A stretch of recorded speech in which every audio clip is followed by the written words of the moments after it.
Hello everybody, or the people that are watching, either now or later on, I've recorded. With me, I've got Nick, who's the CEO of Napkin.io. Napkin's a really interesting product because it allows you to connect endpoints or make endpoints up with a little bit of snippets of code that can do some really useful things, particularly when with Bravo, you're working with endpoints you can't fully control. Having the ability to adapt or play around with endpoints is really helpful. And the speed of deployment is really awesome with Napkin. That's what I really like using a lot.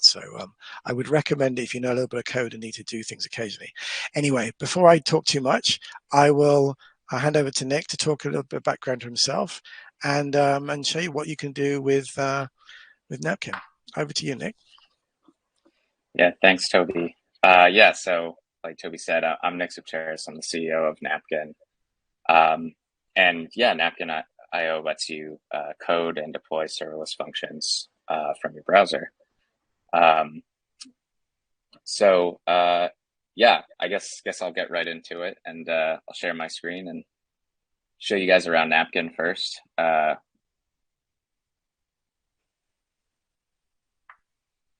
Okay, Yep, seeing that okay? that's looking good. Great. Yeah, so this is napkin.io. And what you're looking at now is the dashboard when you're signed in. So from here, basically, the goal of Napkin is really to stay as simple as possible, let you write whatever business logic you need for your backend service, and otherwise try to get out of your way. So you can see we have some quick starters if you want to copy a template to get started quicker, or you can just make a new function from scratch. So I'll just start with a simple Python function and kind of show you the basic hello world. So we start off with some code already there for us, simple hello world, extra happy hello world. And once we press deploy, not only can we run it and see the response here, but also it's automatically a live endpoint. This has, HTTPS setup. You can enable authentication. Everything's very quick and just automatically there for you. One thing, can I just jump in 1 second? I'm going to interrupt you occasionally, but not too much. Oh yeah. The one thing I wanted to say to people who haven't seen this before, I mean, obviously there's a little bit of coding, but what's really one of the things I love about Napkin is the fact it's so quick. I mean, there's a lot of other cloud functions out there, but the deployment can take like 30 seconds they're getting better. But one of the things about Napkin, the way it's been built is it deploys in like a couple of seconds. So you can do very fast changes and really quick iterations. So it really means you can get stuff done very, very quickly. And it's not something I think it's something I really want to highlight with people. Lots of other cloud tools out there, but I don't know many that are as quick to kind of iterate on as Napkin is, for sure. Thanks, Toby. Yeah, that's like one of the main goals right there. Like Toby said, if you've used other providers, don't need to name any. The most infamous one, the most infamous one rhymes with higher base, and yeah, it can take up to like 3 minutes to deploy a cloud function. Everything's instant here. And basically, you have two environments. So I can kind of write whatever code I want here, run it, and that won't affect the live copy. If I want to make a change to the live copy, I just have to press this deploy button, and it's live. Now you'll see in the code here, I'm using, if you're familiar with Python, we also support JavaScript, but in this case, I'm importing the Napkin module. This is a built-in module, one of hundreds of thousands we have built in. And what this does is it lets you handle incoming requests and set logic on the outgoing responses. So you can see here, I'm just using the response submodule, and I can set the status code, the body, I can set headers, basically anything you'd want to do. Now, some cool iteration possibilities come in when I start using the request module. And so now, let's say I want to make this a little more dynamic, and I want to add a path parameter to it. Let's call it name. So now I can have the response body easily react to what the incoming request is by using this request submodule. So let's just make a variable, we'll call it name, and we'll assign it to request.pathParams and we'll get the name variable, and then we'll have the outgoing be hello, and then the value of name. I'll deploy that, and now let's refresh this. I'll add in Bravo, and you can see it automatically updates. Toby. Yeah, so everything, again, try to be as very quick and simple as possible. And there's a lot more you can do with this. If you want to check out more, we have a documentation page, docs.napkin.io. But probably my favorite thing that you can do now is use external modules.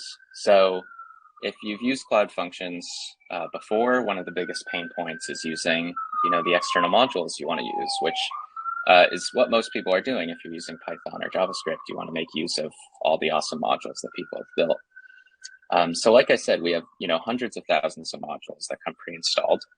You can just look them up here. If I want NumPy or if I want to make a Discord bot, it's all here. And then it's automatically importable. I think this is the name of the Discord bot. I'm not actually sure. The Discord module, let's see. And name wasn't set. I'll just get rid of that. But yeah, as you can see, it's automatically importable. So there's no installation process or zipping things up. Everything's just here for you.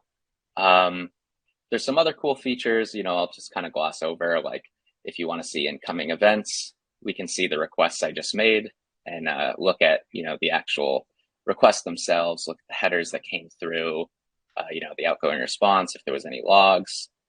And then last but not least, we can enable authentication. Napkin has full support for environment variables, static files. You can even add READMEs.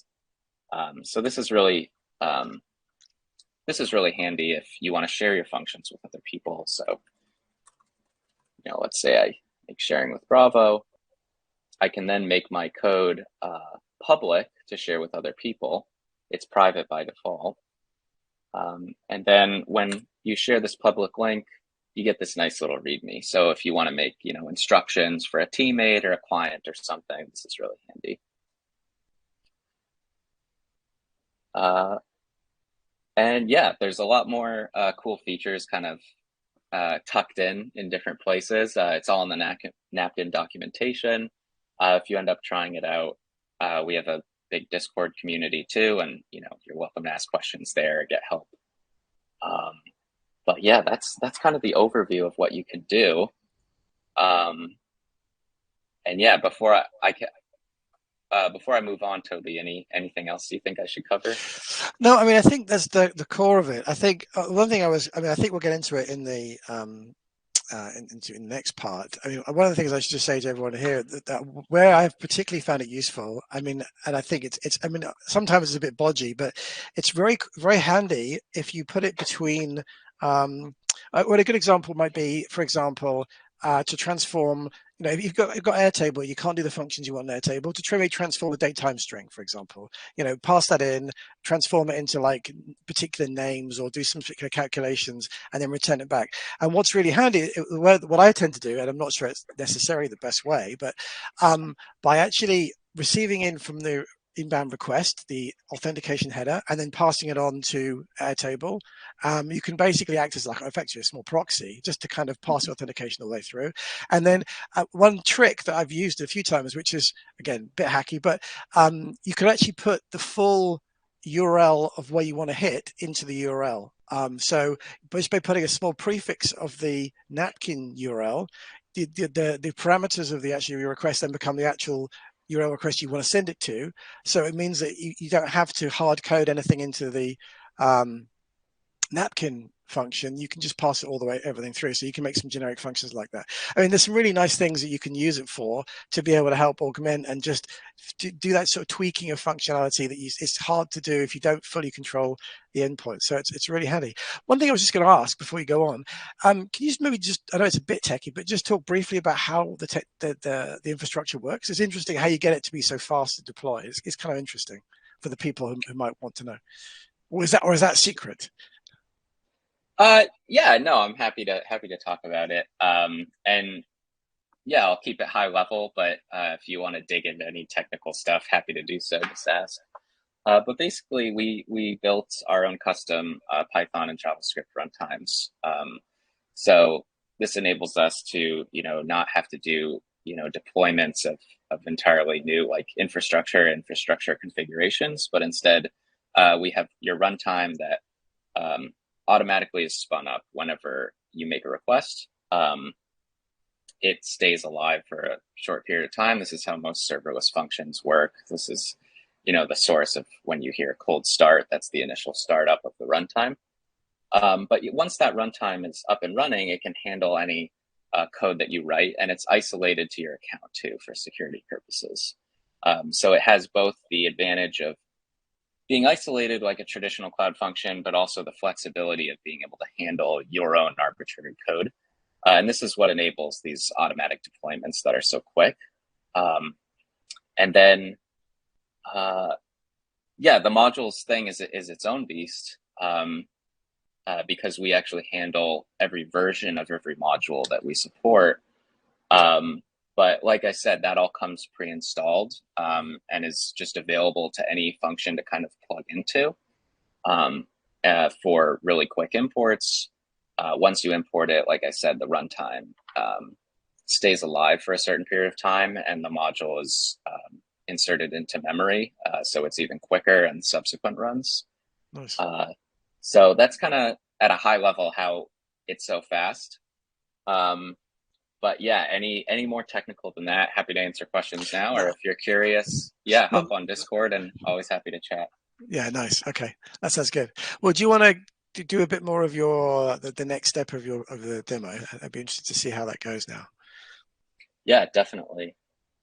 So yeah, for the purposes of the demo, obviously it's a Bravo chat. So want to plug, how Napkin can help you kind of with that long tail of use cases with your Bravo app. So obviously, as you start building your app, the more features you add, there's always going to be additional business logic that might not be handled out of the box by like Airtable or some other provider. And so, like Toby said, you might need to make a request that does some sort of transformation or whatnot, sends it back to the app. So what I've tried to do is create a little demo like that for you to see how that might work. So what I've done is I've just taken the most basic Bravo tutorial, this cool little results app, results resorts app. And so I've cloned it as the Bravo docs told me to. Everything worked really well, so great job, Bravo.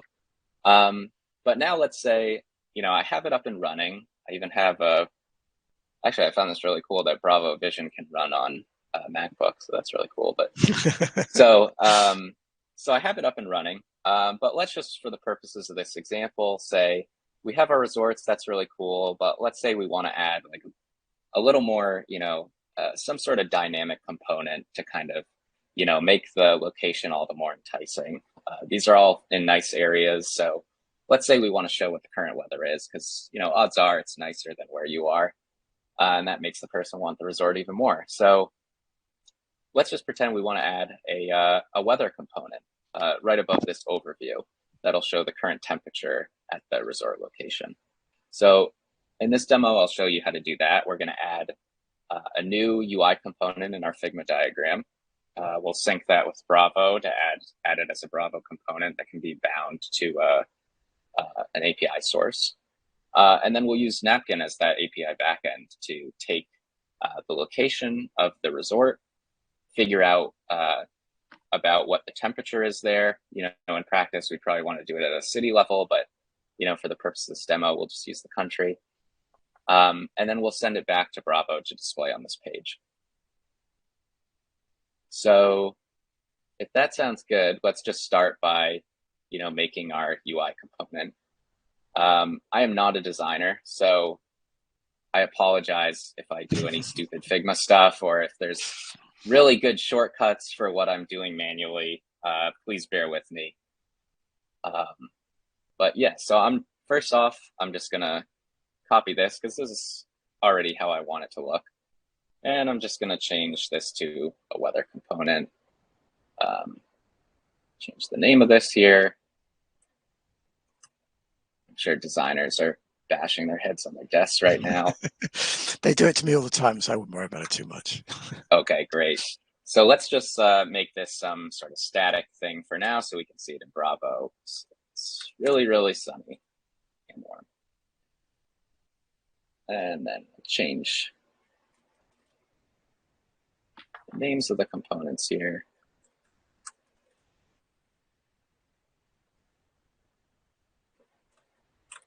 Okay. So I believe we should be good to go and see this in our app once we sync it. Thankfully, Toby's here, so if I make any Bravo mistakes, correct me. Yep, should be done now. Cool. So we can see it here. We have the component in Bravo, and it's just this static thing right now. We want it to be our weather. And so I've already set up the Airtable backend as the tutorial taught me to. So the easiest way to get Napkin plugged into here so we can get the live weather is to just add it to our existing API collection as a new request. This is cheating. I already created it here. So let's just delete this. Okay. So first off, we're going to make a new request. Just call it current weather. And as for a URL, this is going to be the URL of our napkin function. Now, for the purpose of this demo, I've already created this function because we're going to be using an external module that has API credentials, and I wanted to set that up beforehand. Just to show you, you can see I have my Google API key here. But otherwise, this is going to remain the same. So we can just copy the URL, paste it here. And then what we're going to do to actually pass the name of the country to our napkin function is we're going to use a query parameter. So let's just call that country. And then Bravo provides this awesome variable syntax to plug in variables from our other requests. Fortunately, we already have this country value being provided to us from the resorts detail page. I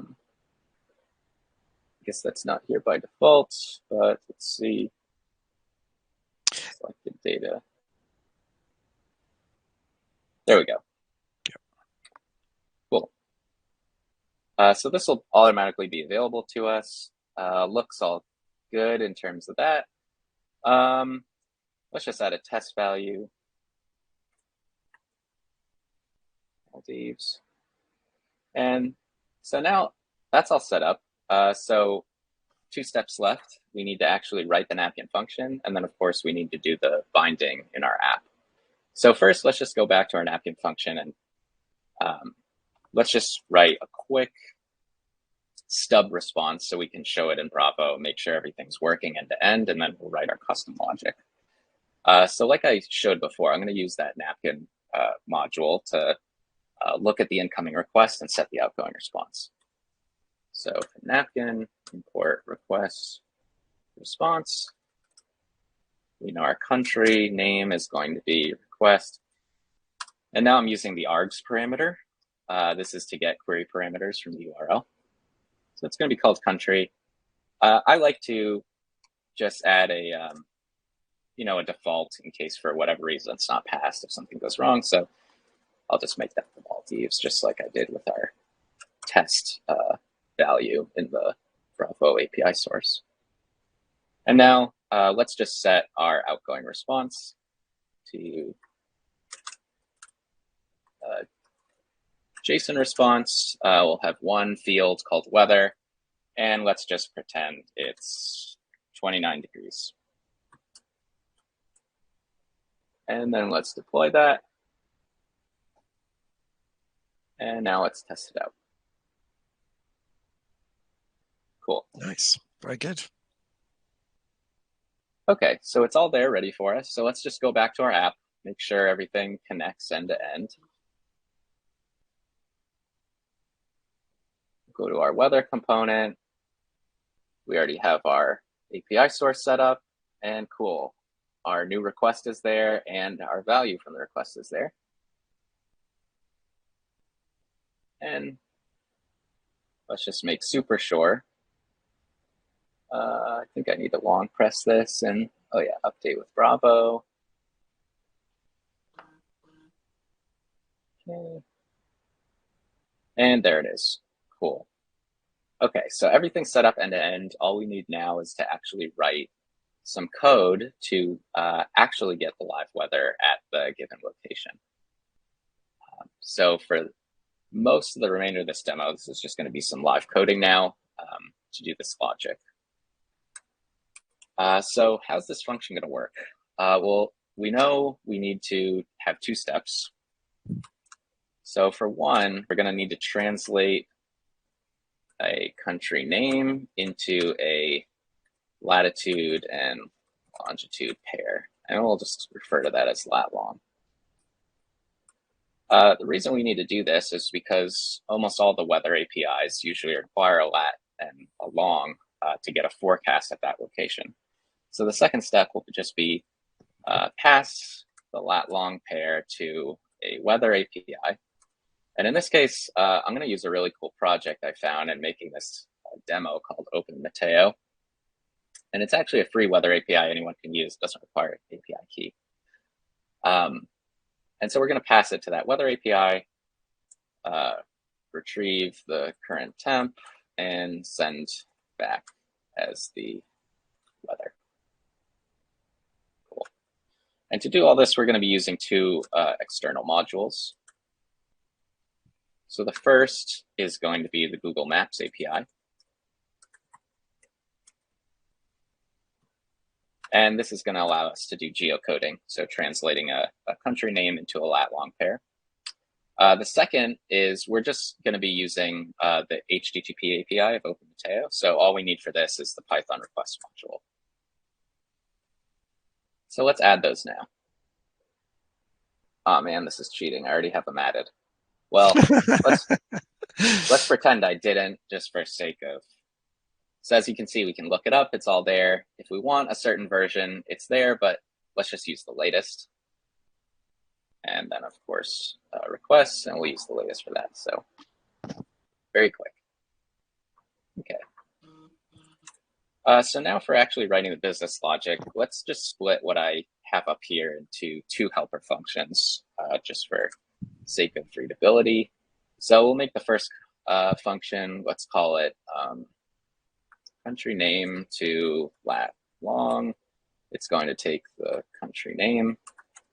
I'll use typing here just as a best practice. It's optional in Python, but I like to do it just to remind myself of the types that are getting passed around in my code. So on that note, I'm going to import the built-in typing module.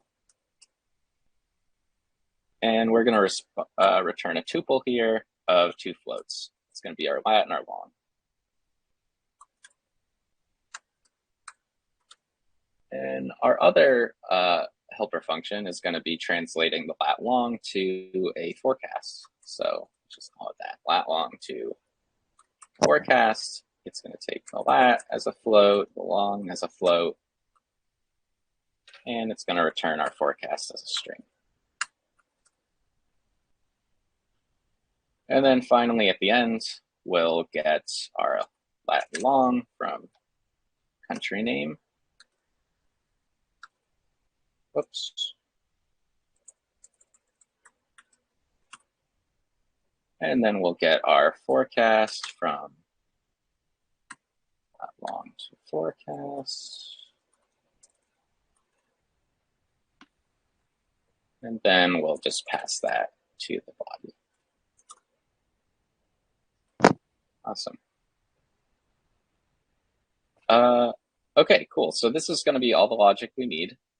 So now let's just actually get to coding the helper functions and using those external modules that we just added to our function. So I'll import them here. Can I just Yeah, say just totally. briefly, just to all the peers, quite a few people watching. If anyone's got any specific questions as we're going through this, if something doesn't make, I mean, obviously there's a bit of coding here, they may not understand all of it, but if you've got a particular thing doesn't make sense, then please drop a question in the chat just so we can answer that as we go along. So I don't want people getting too lost if we can avoid it. But I mean, so far it's been fairly straightforward, hopefully. Yeah, yeah. Hopefully, trying to make it readable. Thankfully, Python's pretty similar to English. But yeah, please feel free to ask. And after this demo, I'm going to make this function public. I'll share it in the community, the Bravo Studio community, along with like a README and stuff. So Oh, feel free to fantastic. refer to that. Yeah. And like I said, I'll plug the Discord again. I'm always on there. So feel free to hop on and ask questions afterwards. Great. Um, but yeah, so let's just continue with our coding then. So let's do the first function, translating a country name to lat long. So for this function, we're going to be using that Google Maps API, or sorry, Google Maps module that I just installed. And so since we're doing this live, I don't know the API off the top of my head, but I do have it bookmarked. So it looks like what we need to do is instantiate a client. We'll pass our API key. Like I mentioned before, I already had that set up in my environment variables, so I'll show you how to reference that. So let's make that the first step. Client key. Environment variables in Napkin are handled just like you would use environment variables on your local machine. So you use the OS module, and we can use the getEnv function to get our key, which is set as an environment variable. And I'm not just making this up. Just to remind you, it's already set here, Google API key. Oh, good thing I checked because this is wrong. Okay, and so next, Google Maps client makes it really easy. It has a function for doing geocoding, geocode. Makes sense.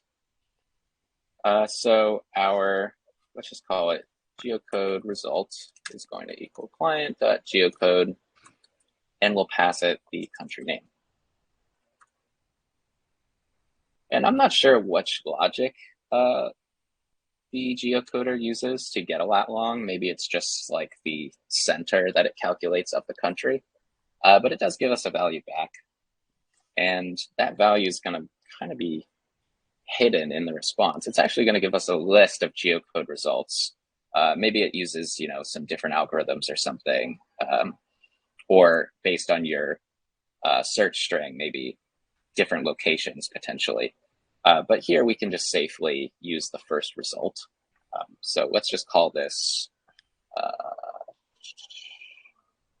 data. And the result of this client.geocode is going to be a list. So we'll just get the first member of the list.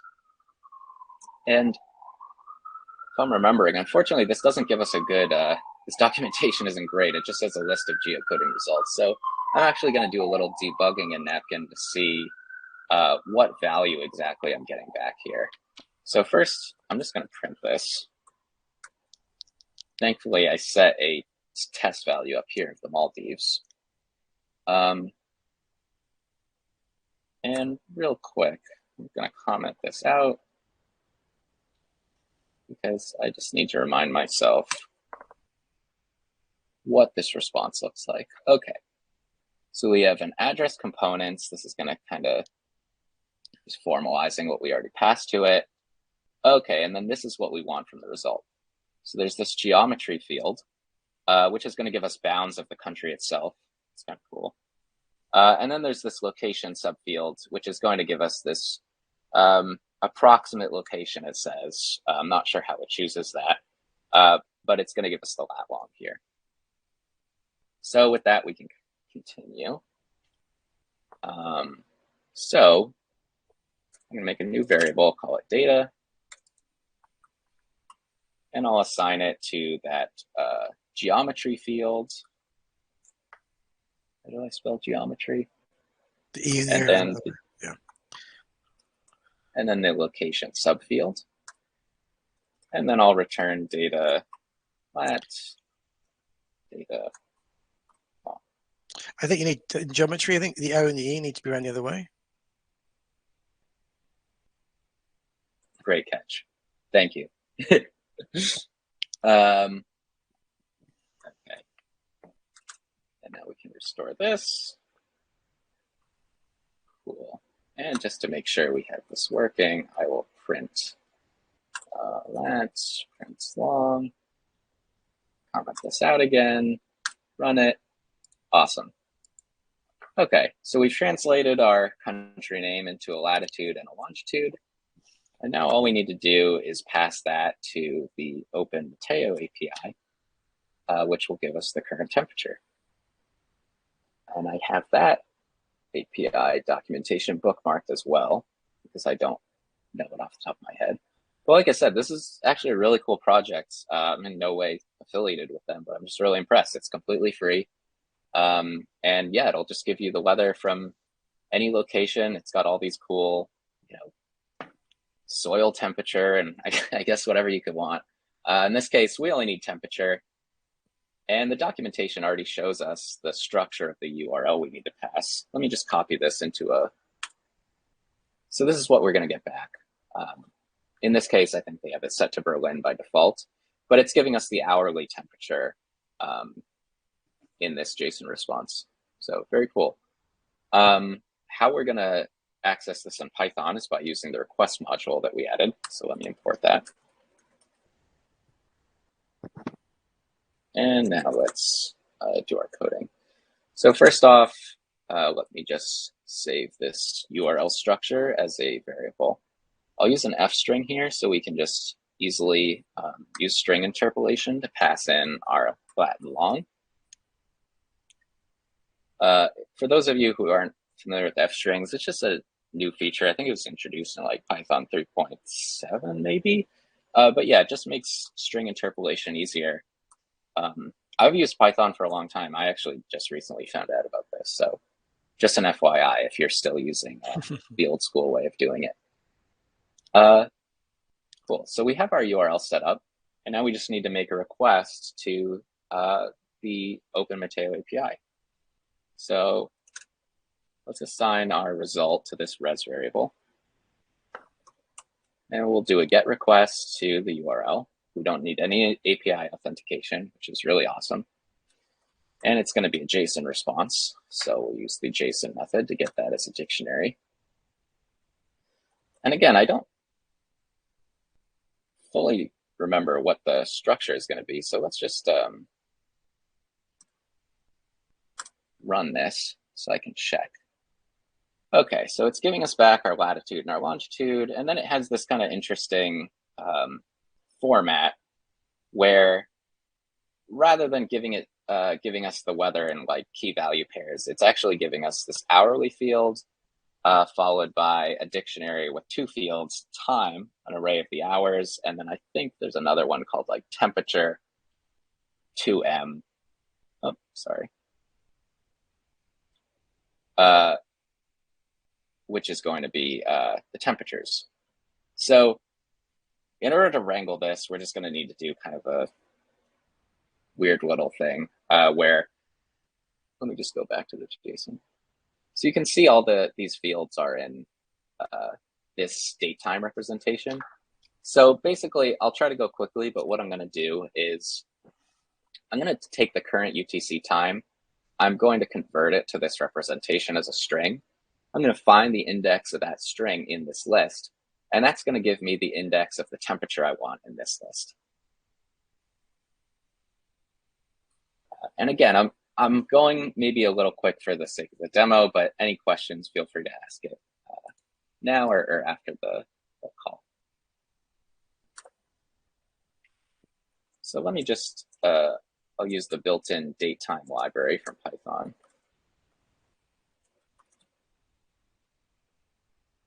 Oh my gosh. MacBooks.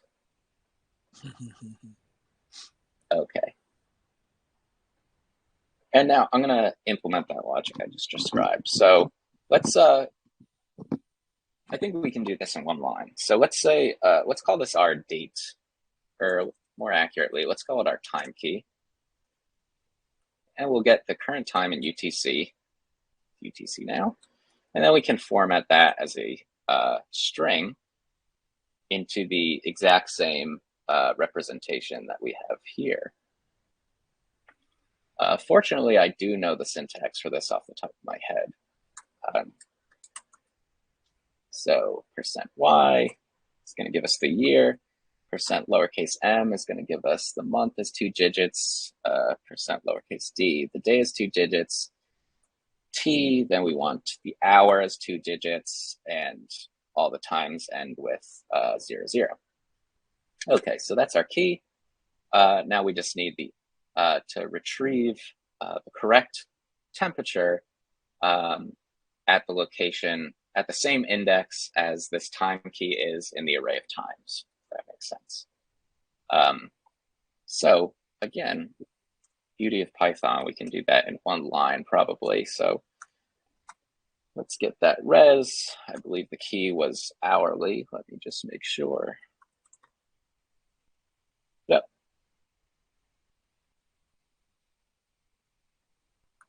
And then the other key was temperature 2M. And then as for the index of that, we're going to use as hourly time dot Python has this index function, index of our time key. Let me just break this into 2 lines so it's a little more readable.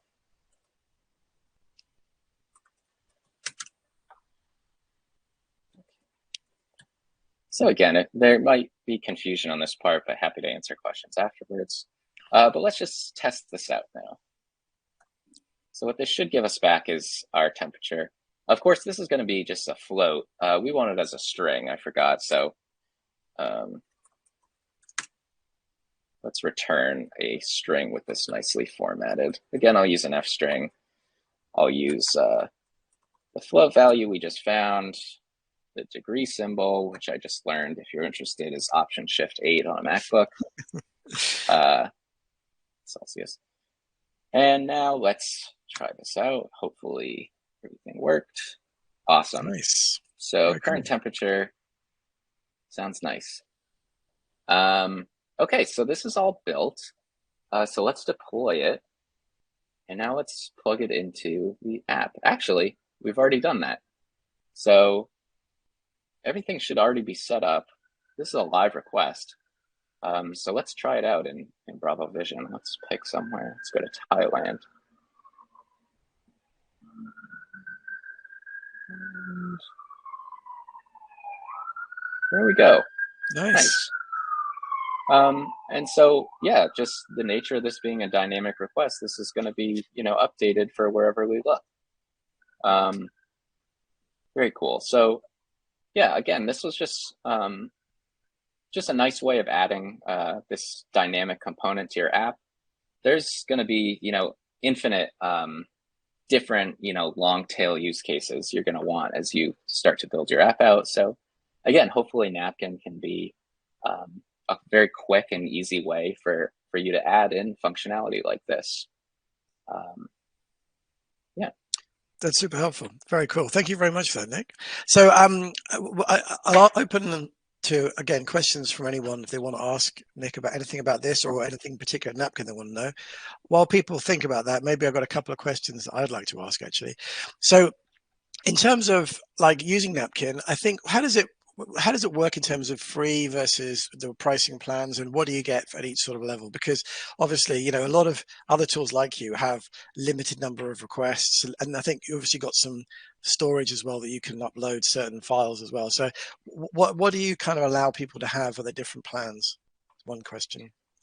Yeah, so try to keep the free tier pretty generous. All the details can be seen on napkin.io/pricing.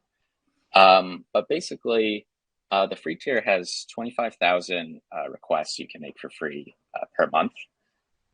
Additionally, you're going to have a rate limit of 5 requests per second. That's across all of your functions for your paid account.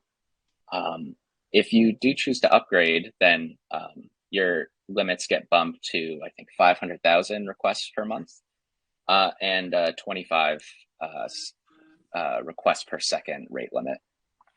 And then we're still adding lots of features for the Pro plan. One new one we've recently added is custom domains. So now if you have your own website and you want users to be using the URL for your custom website rather than the built-in npkn.net domain that we have here, you can very easily just add that in your Nice. workspace settings in Napkin, and we'll handle all the HTTPS, cert renewals, everything like that. Very cool. That's really handy. And just a follow-on question. Obviously, we can look it up, but what's the price of Napkin for the paid plans? Yeah, so if you upgrade to paid, the price is $10 per seat. And so by per seat, you can invite teammates to your workspace to collaborate, share a dashboard, collaborate on functions. So it's going to be $10 per person in the paid plan. Okay. Okay, very good. So I've got one question from Noor that's come in. He's asking about pagination and caching. How is it working with Napkin and Bravo? So that's kind of an interesting question, right? Because, I mean, by default, Napkin doesn't really have any concept of pagination, right? I mean, it's very much Mm-hmm. what you set it up. Is there any Mm-hmm. kind of best practice you recommend if you were going to have a lot of data going through Napkin? What would be a good way of setting it up? Because I mean, you could do it any which way, I suppose. Yeah. So by default, nothing's cached in Napkin. All the requests are live. You could potentially set up caching yourself. Napkin does include a key value store in both the free and paid plans. So you could use that as a cache if you want. And then for pagination, that really just comes down to what database you're using to store your data. A lot of database providers will have their own APIs for handling pagination, which then you'd write your code in Napkin to adhere to. But yeah, really, because Napkin is stateless and tries to be database agnostic, how you handle that pagination logic is up to you. One quick question on the key value store. So, how long is that persisted for? Is it reset every overnight? Is there a period of time where it gets cleared, or can it be alive for a long? I mean, or do you know No, when it? it's yeah, yeah. You treat it as a database. Oh, really? Yeah, yeah. And and how big is that? How much stuff can you store in there? Oh boy. Uh, I don't know the number off the top of my head. I believe it's quite small. So this isn't going to be your, database where you're storing data for all your users. Some people do. It depends on your use case. But the size, I believe, is probably around a megabyte. Okay. So it's really good for the caching case. Yeah. And again, if your use case isn't data intensive, you could use it for other things. But yeah. Well, one of the things that I've was toying with at one stage was actually using that data, that sort of data store as key value store as like the state management of Bravo. I don't know if you've seen in Bravo, we have this idea of state where you can select like favoriting buttons and things, and Mm, actually because you don't have to go any further than Napkin, you don't have to do mm, the extra request, and because mm. I guess it's an in memory key value store, right? It's not persisted anywhere, I'm assuming. It's persisted. Yeah, it's Oh, it's persisted to persisted. disk. Yeah. For the time being, we have the, low kind of threshold on how much data can be stored. We do want to expand it in the future. Yeah. But yeah.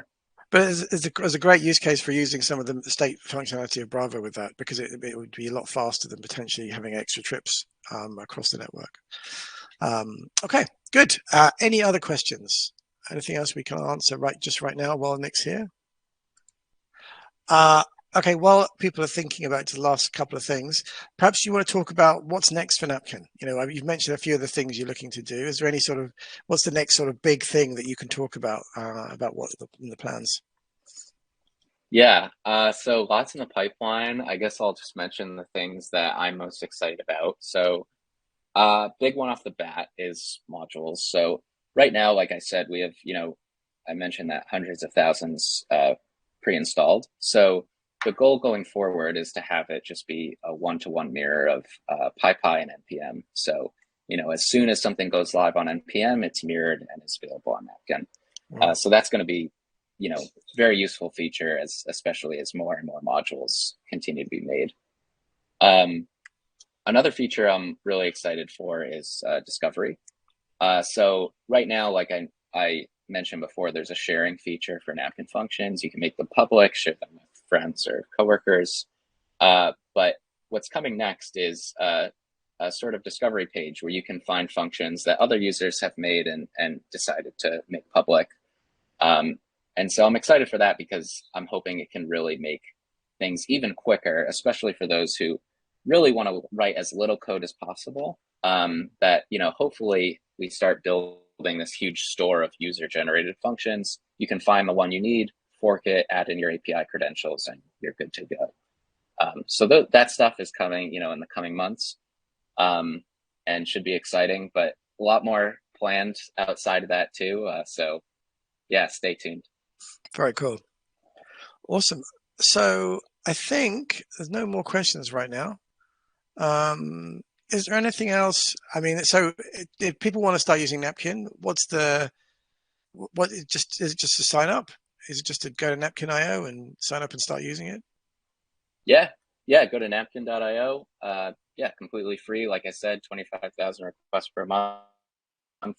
Yeah, so yeah, no pressure, no commitment. Try it out. No, I definitely recommend it. It's a great tool for just doing these sorts of things where you just need to you want to bridge the gap between functionality or your data. It's super handy for that. And it just, the way you can iterate and sort of have the event flow so you can debug it easily it's really powerful. Really something tool I recommend to a lot of people. So, and it's pretty generous as Nick says. So yeah, make the most of it. But then obviously pay if you use it a lot because that's important too. Thanks. Very good. Okay, Nick, any last words? Anything else you want to? I mean, just out of interest, I mean, can I just say you picked up Bravo really well. So were doing because you flew through the demo just as about as probably better than I could do it. So you did a great job in learning Bravo pretty fast. Any sort of tips for us in making Bravo better that you saw when you were doing that? No, honestly, so that was making this demo was my first time using Bravo, and uh, yeah, I mean, it sounds like I'm just kind of buttering you guys up, but I was actually blown away. I've never used a no code or a low code tool before to make an app. I used to be a mobile developer before I started Napkin, so I'm used to doing things from scratch, and I just couldn't believe how easy it was. So yeah, this is an awesome tool. Definitely use it because it's way quicker than anything else I think you can find. And yeah, if I guess I'll stay lurking in the community. I'll let you know if I find any issues. But as for making this demo, none. It's been pretty awesome. Well, yeah, I mean, that's fantastic. Thank you for that. One of the things I'd like to do actually is when you get to discoverability, it'd be great to have like a section or some way of flagging it as like, this is useful for Bravo, or because there's going to be a bunch of, I mean, created a bunch of functions, and it'd be great to start collecting those other people can share and use them, because I think that's really where development gets much faster, right? Where we can just remix other people's work and go quicker on there. Definitely. Noah's just had one last question. Mhm. If there was concurrent sessions calling the same API, how is that affecting the 25 requests a second? Yeah. So there are concurrent sessions. For the free tier, there's no reserve concurrency. So really, how many concurrent sessions you have open is kind of subject to the traffic going to Napkin at the moment. If you decide to pay, you do have reserve concurrency, so you're not affected by the traffic of other users.